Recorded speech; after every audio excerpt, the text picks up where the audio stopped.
ജമ്മുകശ്മീരിൽ 48 മണിക്കൂറിനിടെ 6 ഭീകരരെ വധിച്ചതായി സൈന്യം. ഭീകരരെ ഇല്ലായ്മ ചെയ്യാനുള്ള നടപടികൾ ശക്തമായി മുന്നോട്ട് കൊണ്ടുപോകുമെന്ന് സംയുക്ത വാർത്താ സമ്മേളനത്തിൽ സേനാ വിഭാഗങ്ങൾ ഉറപ്പു നൽകി. കരസേനാ മേധാവി ഉപേന്ദ്ര ദ്വിവേദി ജമ്മുകശ്മീരിലെ ബാരാമുള്ളയിലെത്തി. പഹൽഗാം ആക്രമണത്തിന് ശേഷം ജമ്മു കാശ്മീരിൽ ഭീകരപ്രവർത്തനങ്ങൾ അവസാനിപ്പിക്കാൻ കടുത്ത നടപടിയാണ് വിവിധ സേനാ വിഭാഗങ്ങൾ സംയുക്തമായി നടത്തുന്നത്.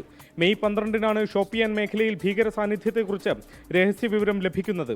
പിറ്റേന്ന് പുലർച്ചെ തന്നെ സൈന്യം പ്രദേശം വളഞ്ഞ് തെരച്ചിൽ തുടങ്ങി.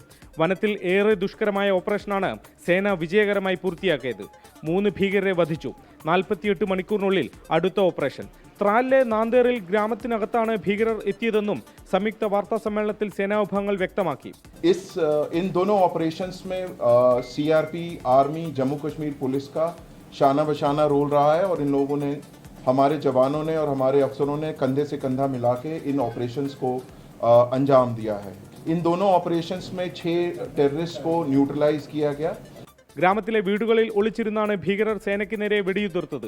ഗ്രാമവാസികളെ മറയാക്കാൻ ശ്രമമുണ്ടായി. സാധാരണക്കാർക്ക് അപായമൊന്നും പറ്റാതെ വേണമായിരുന്നു ഭീകരരെ നേരിടേണ്ടത്. അതും വിജയകരമായി പൂർത്തിയാക്കാൻ സേനാംഗങ്ങൾക്ക് കഴിഞ്ഞു. ജർമ്മൻ വിനോദസഞ്ചാരികളെ ആക്രമിച്ച ഷാഹിദ് കുട്ടയടക്കമുള്ള 3 ഭീകരരെ കൂടി വധിച്ചു. വനമേഖലയിലടക്കം സൈന്യം ഭീകരർക്കായി തെരച്ചിൽ തുടരുകയാണ്. 24 ഡൽഹി.